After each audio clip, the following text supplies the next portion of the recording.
Jadi begini Bung Anwar, dalam hermeneutik kan kita membahas ini ulama, bahas di sini. Pertanyaannya kenapa ulama ini kok tidak membuat ayat itu kok tidak dibaca gitu loh. Nah itu tadi saya katakan. Kita membaca kondisi teks, kondisi di mana si pembaca ini ada. Contoh, saya akan contohkan yang lain. Dalam hukum Islam, kenapa ada, kalau kita kenal ada qat'i dan dhoni.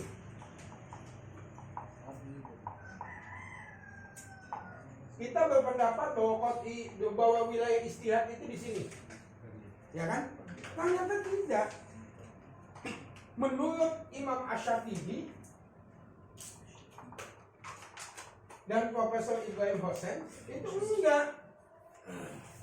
Menurut Ibrahim Hussein, qat'i ini ada masuk karena ijtihad di sini. Pada apa? Pada yang ba'dul ahwal. Kalau misalnya qat'inya fi jamil ahwal, pada semua kondisi, maka tidak ada lagi wilayah ijtihad. Tapi pada qat'i yang ba'dul ahwal itu terjadi ada wilayah ijtihad di situ. Ya. Kalau misalnya Asy-Syatibi dia melakukan perluasan terhadap makna dhoni, qat'inya dipersempit, semakin sedikit yang qat'i. Pertanyaannya, kenapa kok ulama sekelas Ibrahim Hussein, Profesor Ibrahim Hussein dan Asy-Syatibi itu melakukan itu? Nah di sini ya, karena ternyata kondisi sosial mengharuskan terjadinya penemuan-penemuan hukum Islam. Itu kondisi dan cara beliau-beliau ulama itu membaca teks itu adalah pada kondisi itu dia ada kondisi yang harus diperluas ini. Qat'i ini enggak kemudian qat'i dalalah ini tidak bisa masuk ijtihad. Bisa masuk ijtihad menurut Ibrahim Hussein yang ba'dul ahwal, yang jamil ahwal, enggak. Nah, itu kan yang kita baca dalam hermeneutik. Ini para ulama ini. Kondisinya Pak Ibrahim Hussein dan kondisi Asy-Syatibi mengatakan kondisi sosial ini. Nah, Allah itu kan ngasih hukum itu kan gradual. Saya mencoba memahami pemikiran beliau-beliau. Hukum Islam itu gradual. Kalau hukum Islam gradual, kenapa saya bilang hukum Islam gradual? Ayat Al-Quran itu tidak turun sekaligus blok ke Nabi Muhammad, tapi ada gradualitas, ada temporer yang sesuai dengan kondisi-kondisi masyarakat itu ada. Maka beliau-beliau berpandangan bahwa hukum Islamnya harus luas. Nah, itu hermeneutika dalam hukum Islam. Kita tidak mencoba untuk memahami teks, karena kecuali Anda seorang mufasir. Tapi kita dalam kondisi hukum Islam adalah memahami pendapat-pendapat ulama ini loh. Nah, sehingga menimbulkan ulama ijtihad baru. Betul. Saya bukan anti poligami, siapa sih nggak demen? Ya. Tapi persoalannya kok ada ayat yang saya tidak temukan di dalam kitab-kitab, yang saya belum temukan. Mungkin ada kitab lain yang saya belum dapat. Tapi tidak ada yang menjelaskan kalimat itu menjadi sebuah prasyarat kecuali yang ditulis oleh Syahrul. Itu kan kajian hermeneutik sehingga ada hal baru. Sama. Kenapa undang-undang itu harus kita pelajari? Karena yang membaca undang-undang adalah legislatif. Legislatif membaca teks. Lahirlah sebuah undang-undang. Undang-undang itu kita kaji. Gitu loh, Nasil. Sehingga ketahuan ini maunya kondisi apa kok bisa undang-undangnya hadir kayak begini nih. Kenapa ada undang-undang anti terorisme? Kenapa ada undang-undang ini? Semua itu kan si pembaca melihat ada kepentingan terhadap sebuah undang-undang. Yang sekarang anak kecil ya. Yang hadir satu imam sekaligus adzan. Ini jadi contoh kita ya. Nah itu yang kemudian mengatakan kajian hermeneutika hukum ini ada melihat apakah kemudian satu kepentingan terhadap hukumnya. Contoh, ketika ada fatwa di Arab Saudi yang mengatakan bahwa perempuan dulu ya, sekarang nggak ada fatwanya, perempuan tidak boleh nyupir. perempuan tidak boleh jalan sendiri. Itu kan kenapa ada fatwa itu? Karena si ulama membaca teks, ya kan? Oh, kayaknya mau Tuhan kayak begini deh, kan gitu. Tapi kan harus dikritisi nih, behind the text-nya apa ini? Kenapa ada kayak begini gitu? Nah, yang teman-teman kaji dalam sebuah, ini termasuk critical legal studies sebetulnya. Jadi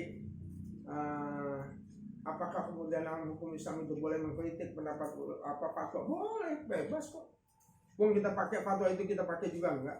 Fatwa itu kan mengikat orang buat orang yang butuh fatwa. Kalau yang nggak butuh fatwa dia nggak ada mengikat. Kan gitu kan? Ada fatwa tentang rokok. Rokok itu kemudian haram. Ya, yang butuh fatwa. Kalau yang kamu nggak butuh fatwa ya nggak usah gitu kan.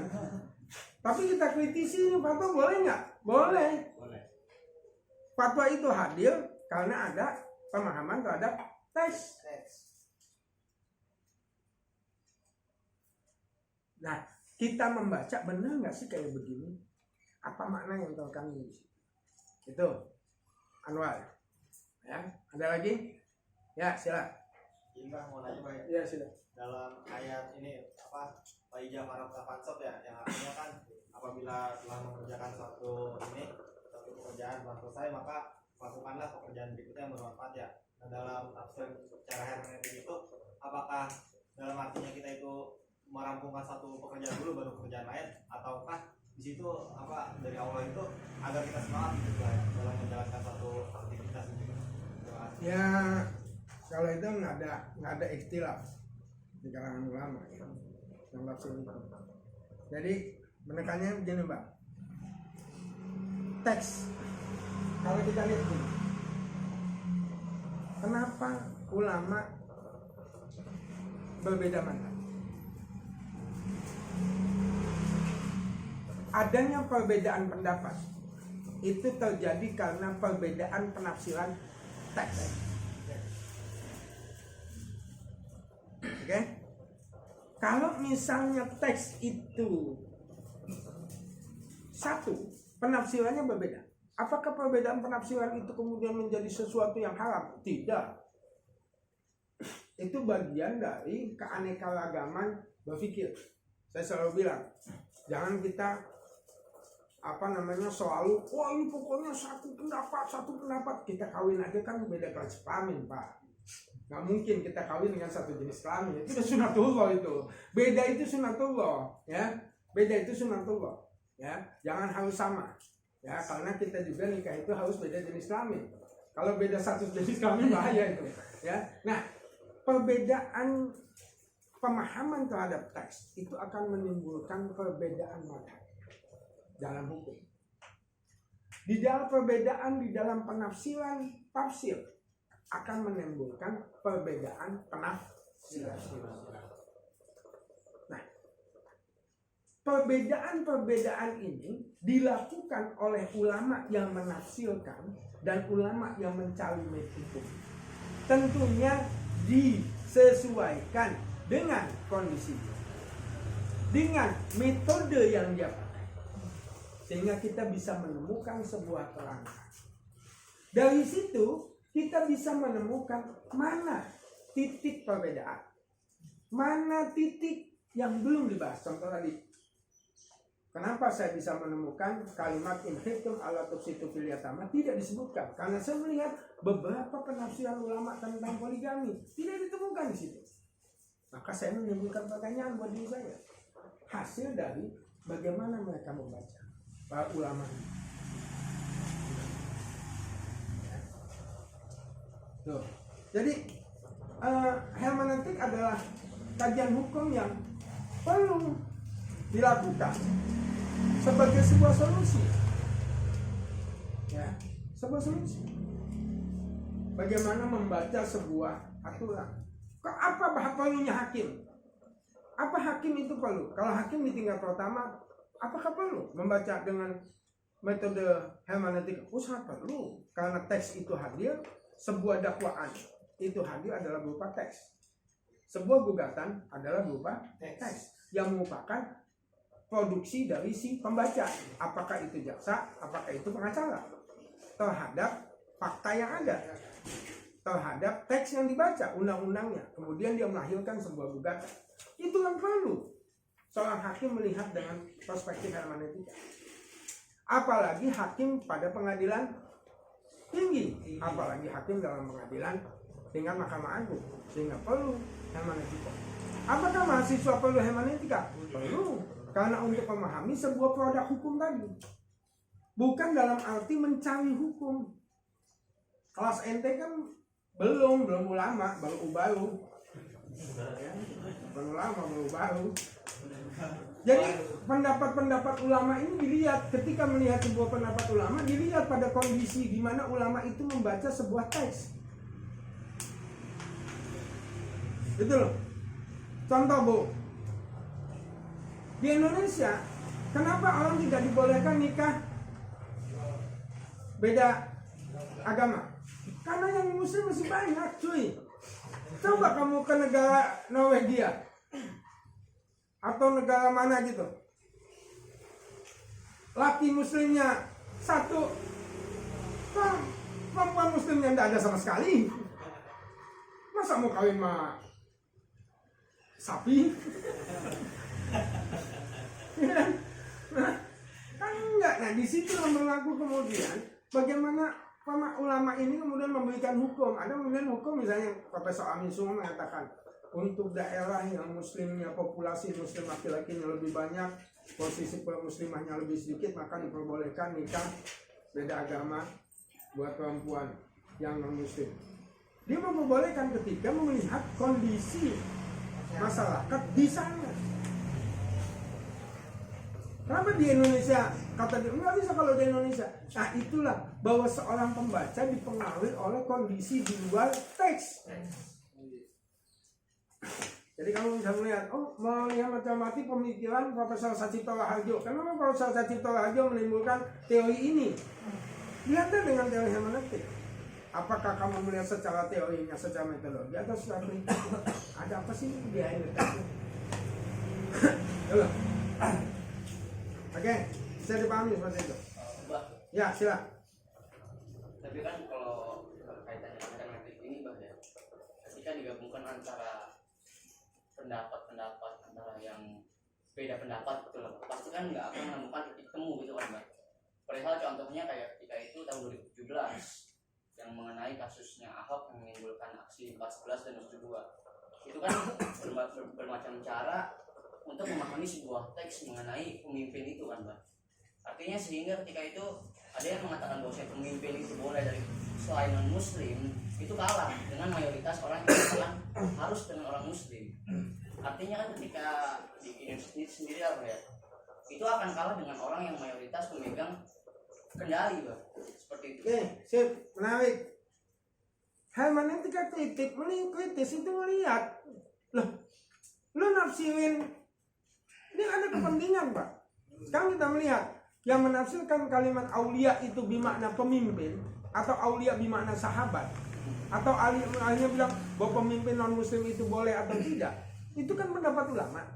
Ketika pendapat ulama itu adalah persoalan pada kondisi apa ulama itu membaca. Ini bukan persoalan menang atau kalah, karena itu udah urusan politik.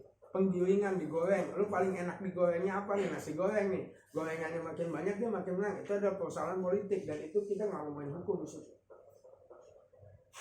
Kalau bicara ngomongin hukum, sebetulnya apakah Indonesia ini ada satu pasal yang mengharuskan pemimpin itu muslim? Ada satu pasal yang mengharuskan pemimpin itu adalah putra daerah? Itu juga enggak. Tapi pasti itu jagoan, itu persoalan politik. Saya nggak mau masuk pada ranah politik. Tapi kalau kita mau jujur, sebetulnya persoalan penggilingan opini Bu. Itu bukan pada power. Lu power boleh menang. Power itu orang dipahami pada mayoritas people, padahal salah. Power itu pada mayoritas power. Power itu mayoritas power. Maksud gue gini loh. Lu power itu jangan lu bilang power itu adalah kekuatan banyak orang. Tapi kalau lu punya duit lu dikit tapi duit itu banyak, itu sebetulnya mayoritas. Ente itu minoritas cuy. Jangan sok-sokan di udah nggak apa-apa lah. Kalau masih kelaparan juga. Jadi bahasanya nih, kita tidak bicara pada kekuatan politik, itu persoalan politik. Tapi si orang yang menafsirkan pemimpin non-muslim itu boleh. Contoh misalnya Pak Mujar yang menulis disertasi tentang kebolehan pemimpin non-muslim. Itu kan hasil bacaan dia terhadap teks, kajian dia terhadap teks. Apa yang mendasari beliau menafsirkan itu? Kan ada tuh behind the text ya. Ada yang sekarang satu lagi mengatakan enggak, pemimpin harus muslim. Dilihat, kita melihat, jangan-jangan yang pemimpin harus muslim itu nggak ada kajian, semau dia aja. Itulah sebuah metode ilmu untuk melihat nih orangnya ngomong gini jujur apa enggak sih. Ulama itu kan terus saya kasih tahu, ulama itu jujur, komprehensif, rasional. Dia berpendapat tidak rasional, kita kaji, oh pendapatnya tidak rasional, nah gitu aja sih. Nah itu kajian hermeneutik melihat seperti itu dalam ranah hukum Islam atau hukum pada umumnya. Ya, oke. Gini Pak, jadi kalau kita berpegang teguh pada relativitas bahwa setiap tempat itu punya konteks yang berbeda-beda, harusnya setiap tempat juga punya logika dan rasionalitas yang berbeda-beda, kan seperti itu. Kalau menurut saya misalnya fatwa di Saudi sebelumnya yang melarang masyarakat untuk perempuan untuk naik bawa mobil segala macam, mungkin menurut pandangan Khalid Abu Fadil yang mengkritik itu diskriminatif. Tapi menurut mungkin konteksnya di Saudi, konteks sosial kultural masyarakat menghendaki itu. Artinya walaupun mungkin menurut Khalid Abu Fadil itu diskriminatif, tapi menurut hemat saya fatwa itu tidak diskriminatif karena mungkin disesuaikan dengan kulturnya masyarakat di situ. Atau seperti apa, Bro? Ya itu adalah cara orang melihat. Itu kan cara orang melihat. Tapi persoalannya, Bu, apakah kehidupan yang seperti diskriminatif itu tetap ada? Memang ada relativisme yang harus, relativitas yang harus kita akui. Tapi kan ada batasannya, Bu. Contoh, dalam hal persoalan-persoalan budaya, kita akui adanya relativitas. Contoh, kita tidak samakan, Anda kalau ingin, kenapa kemudian Abu Fadil itu dia bisa dianggap orangnya? Karena dia orang Arab yang memahami tentang budaya Arab. Saya bicara tentang masyarakat Minang nggak bisa, kecuali saya orang Minang. Atau saya yang mempelajari budaya Minang dengan luar biasa. Maka relativitas, kenapa Pak Abu Fadil dianggap? Dia itu orang Arab, dia tahu budayanya. Apakah budaya saat itu seperti itu? Kan kita nggak ngerti. Walaupun dia kemudian dibenci luar biasa kan. Tapi sekarang kan akhirnya hilang itu. Ya, akhirnya hilang. Relativitas itu kita pahami pada kondisi konteks kebudayaan yang sudah luar biasa mengikat. Contoh,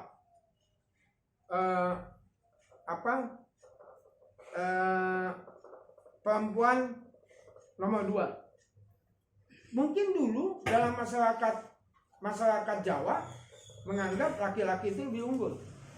Apakah sekarang itu seperti itu?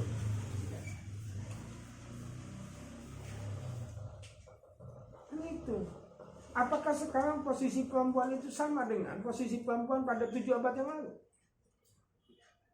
Jadi relativisme itu harus dipandang. Apalagi sekarang pada saat perubahan itu luar biasa, Bu. Mobil matic itu dulu dipakai sama perempuan. Laki-laki pakai manual. Motor matic dulu perempuan, laki-laki manual. Sekarang kebalik, perempuan maunya manual, laki-laki maunya matic. Nah, jadi sebetulnya borderless lah, batasan-batasan itu sekarang jadi hilang sebetulnya. Ya, Hafiz itu Hafiz Halu, motornya matic. Aku tetap konsisten pada manual, ya kan? Ya, identitas. Sebetulnya bukan karena identitas, Bu, karena motor manual lebih murah daripada. Ya, apalagi sekatnya murah, sekatnya 4 juta. Enggak. Ya. Jadi hukum Islam berarti kalau saya tarik kesimpulan tingkatnya mungkin hukum Islam itu tidak hanya dia berangkat dari kultur masyarakat, tapi dia juga bisa jadi sebagai social engineering itu dia menjadi pengendali. Yuk, karena kalau kita lihat dari hukum Islam, itu hukum Islam itu adalah sesuatu yang sangat-sangat social engineering. Kasus yang dibahas. Sekarang saya bertanya misalnya, ayat khamar. Ayat khamar. Pertama ditanya yas'alunaka 'anil khamr. Ditanya khamar itu gimana sih Rasul? Dijawab sama Allah. Khamar itu manfaatnya dikit, dosanya banyak. Oh, masih mabuk. Ketika itu ada sahabat mabuk baca surat Al-Kafirun nggak kelar-kelar. Makanya kalau ada imam baca Al-Kafirun nggak kelar-kelar, colek setelah salat, jangan lagi salat. Mabuk lo ya. Kul ya kalau nggak tahu dulu orang tua abidun nabi betul orang tua abidun karena lagi mabuk mungkin ya. Terus kemudian turunlah salat takrabus shalah wa antum sukara. Orang udah jadi nggak mabuk, dikit mabuk ya. Turun ayat kemudian wala taqrabu apa namanya wastanibu ya innamal khamru wal maisiru wal ansabu rijsun min amali syaitan. Keluarlah ayat larangan mutlak. Apakah itu bukan sosial engineering? Kalau Al-Quran itu secara gradual turun dan selesai, dianggap selesai, sementara perubahan itu semakin lama semakin lama, saya bertanya-tanya, jangan-jangan ini hukum juga nggak pernah selesai, Pak? Ya pertanyaan saya ya, saya nggak usah itu. Tapi Al-Qurannya tetap. Sehingga ada, makanya ulama itu berusaha seperti tadi Pak Ibrahim Hussein, Asy-Syatibi melihat, oh ini ayat qat'i ini nggak boleh ini diistihadkan gitu kan? Oh enggak. Menurut Pak Ibrahim Hussein yang ba'dul ahwal boleh ada istihad. Itu upaya untuk melakukan penafsiran kembali, reaktualisasi atau rekontekstualisasi terhadap Al-Quran. Berarti Al-Quran itu nggak cuma bacaan orang habis sholat, tapi bacaan yang kemudian bisa dibaca sepanjang zaman. Itu yang dilakukan para ulama. Sekelas Pak Syatibi, sekelas Asy-Syatibi sama Profesor Ibrahim Hussein. Gitu. Ya, silakan. Ya, mau nanya terkait bagaimana seorang hakim sedang berhermeneutik ya. Ya. Kan ketika kita tahu ketika suatu putusan sudah ditetapkan di pengadilan negeri, maka bisa dilakukan banding dan terus kemudian sampai ke Mahkamah Agung. Nah, ketika putusan itu berbeda-beda, apakah bisa dikatakan hakim yang sebelumnya itu cacat dalam berhermeneutik atau bagaimana? Oke, sip. Penggunaan hermeneutika ini bukan sesuatu yang halus. Ini kan metode. Mau pakai atau mau tidak, itu kan persoalannya. Kalau saya nggak suka, ya udah nggak usah dipakai gitu aja, ya kan? Kan gitu aja. Itu pokoknya itu sesat dan lain sebagainya, dispotik dan lain sebagainya. Ya udah nggak usah dipakai. Ini ada metodenya ada kan gitu. Lo mau pakai silakan, nggak silakan. Jadi kita tidak bisa menghukumi juga orang yang tidak menggunakan pendekatan hermeneutik adalah sesuatu yang salah. Tapi pendekatan hermeneutik itu menjadi pendekatan yang sangat bagus ketika untuk mencermati asas, misalnya asas manfaat. Contoh, dalam kasus kasasi MA nomor 3.P/Hum tahun 2000. Pada waktu itu ada uji material terhadap PP nomor 19 tahun 2000. PP nomor 19 tahun 2000 itu dikeluarkan oleh Presiden Abdurrahman Wahid. Yang mana PP itu mengangkat adanya tim gabungan pemberantasan korupsi.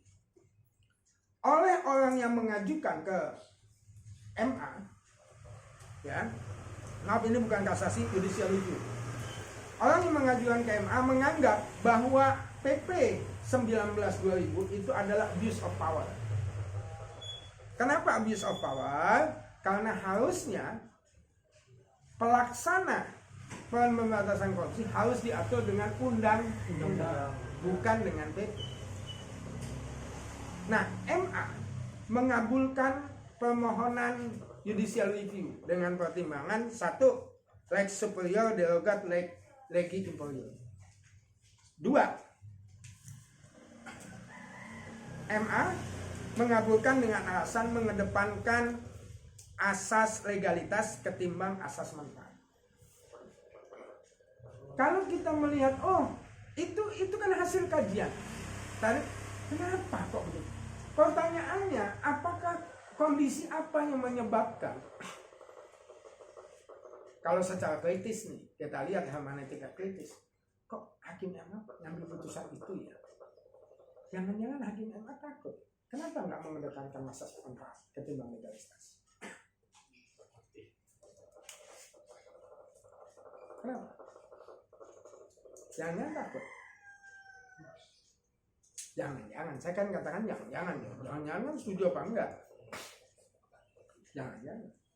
Kenapa kok dia macam ini? Ada kondisi pasti yang mempengaruhi hakim memberikan putusan itu.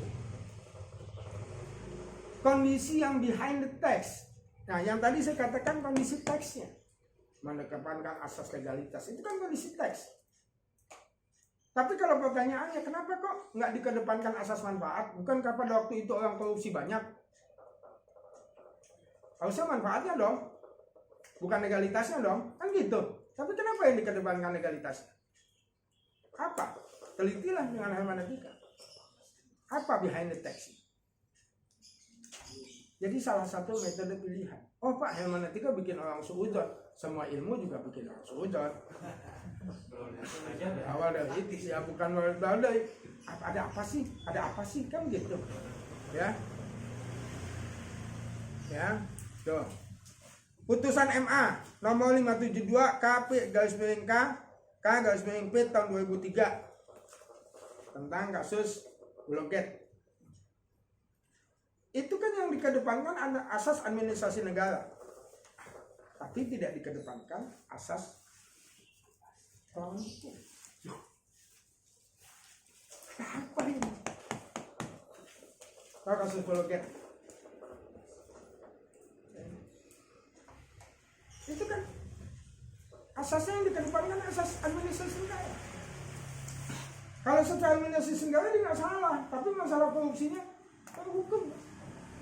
Nah, kenapa? Ini kan menjadi pertanyaan nih. Ditelitilah sama orang. Oh, ternyata begini. Anda silakan baca bukunya sih. Gitu, Pak. Oke? Ada lagi pertanyaan? Baik, kalau tidak ada, diskusi kita sampai di sini. Jadi, tadi hermeneutika itu adalah sebuah pilihan, sebuah metode. Ya, Bang Jina, kita nggak usah anti. Oh, istilah hermeneutika ditemukan oleh orang-orang Nasrani ketika membahas Injil. Kadang-kadang saya tanya, emang Al-Quran juga emang posisi Al-Quran sama, beda dengan Injil sama. Bagaimana orang melakukan penafsiran terhadap Al-Quran? Iya.